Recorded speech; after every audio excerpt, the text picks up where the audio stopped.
Лев Толстой. Әзәзіл. Евгений Ертенов қатарынан озық, еңбекқор, ақылды жігіт. Петерборда заң факультетін тәмамдады. Әкесінің үлкен шаруа қожалығы бартын. Бірақ әкесі дүние салған соң шаруашылық жұмысы тұралап, қарзы көбейіп кетеді.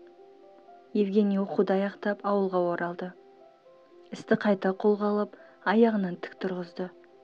Әкесінің қарыздарын өтейді. Кішкене етек-жеңін жинағанша үйленбей жүре тұруға бел байлады. Бірақ еркектік мұқтаждығы дес бермеді. Күні-түні жалаңаш әйелді ойлайтын болды.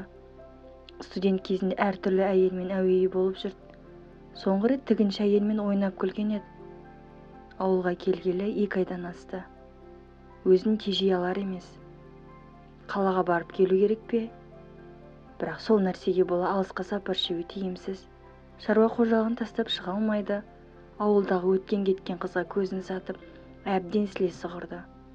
Оларға қырындайын десе, әкемнің абыройына дақ түсіріп аламын деп қорықты. Біреумен әңгімелессе болды, сөзді әйел тақырыбына бұратын болды.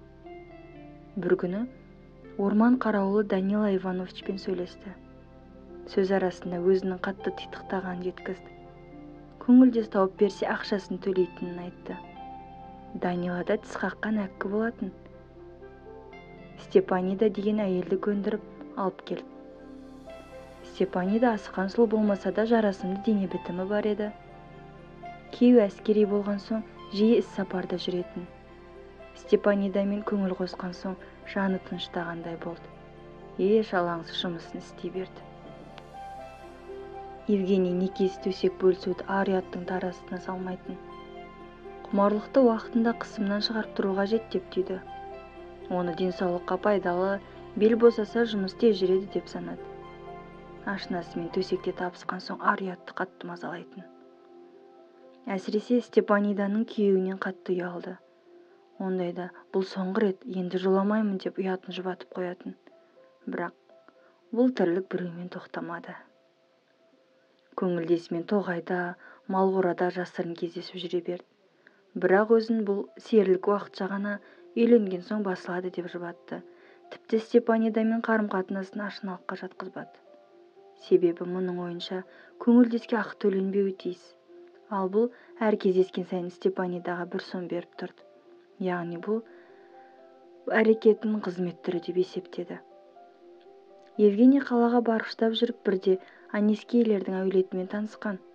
Олардың таяда оқу бітірген қыздары Лиза Анисканияны көріп ғашық болып қалады.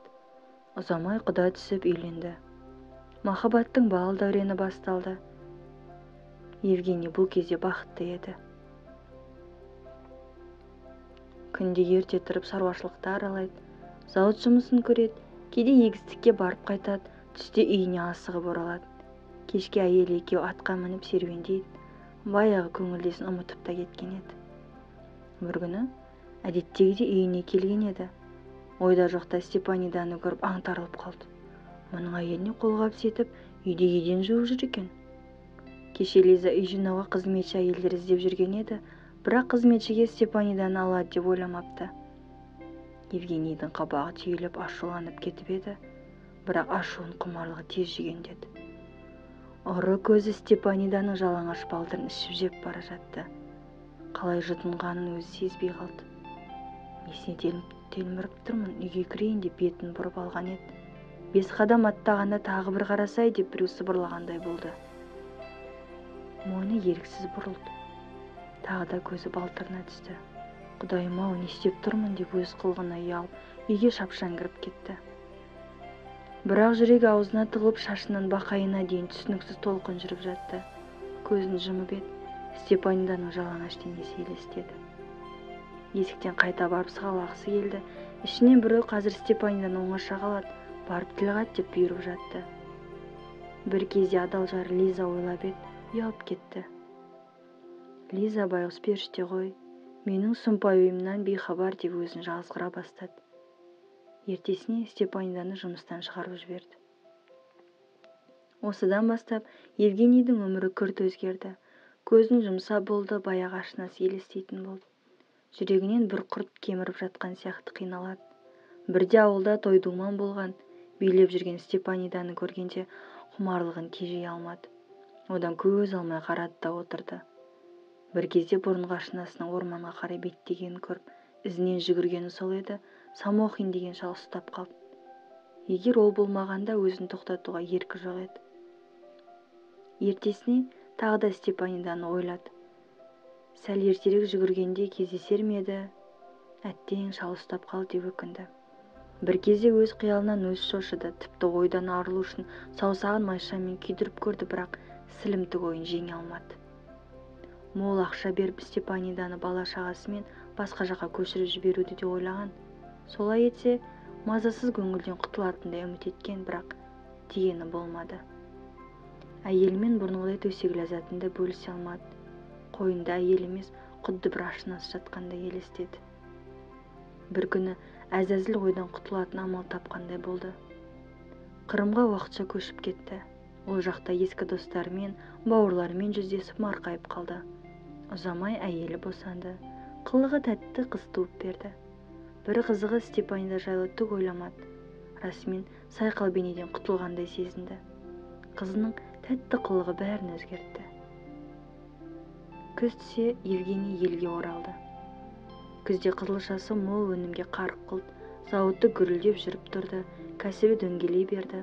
Үйіне келе сала қызметшісінен өтірік білмеген Степанида жайлы сұрап көріп еді, өзіне әсер етпеді, таң қалды. Расымен ұмытқан сияқты. Ертесіне егістікті аралап келе жатып, сабан тасыған Степаниданы көрді. Жүрегінде құрт қайта тіріліп кеткендей болды.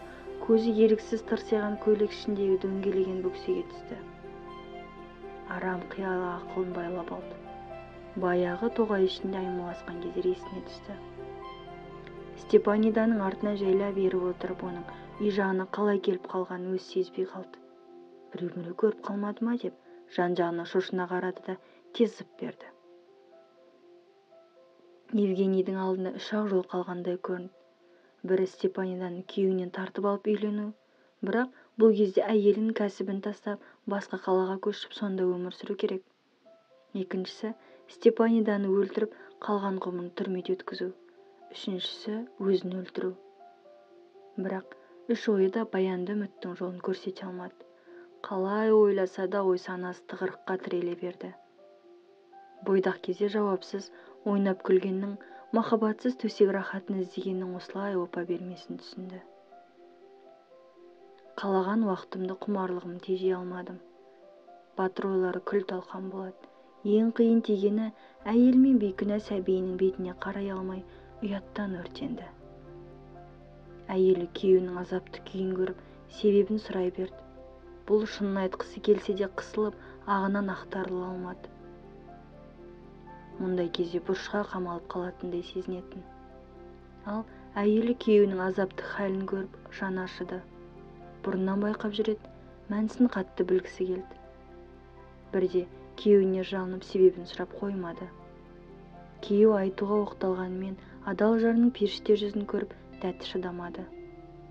Әйелінің сыртқа шығып кеткенін пайдаланып, револьверін алды да маңдайына тақады. Өмірмен қош айтқысы келді. Көз алдына жаңа туған сәбиін, аяулы жарын елестетті. Оларды қимай тұрды. Тамағына өксік булығып көзіне жас тығылды. Евгений жұбайын қатты жақсы көретін.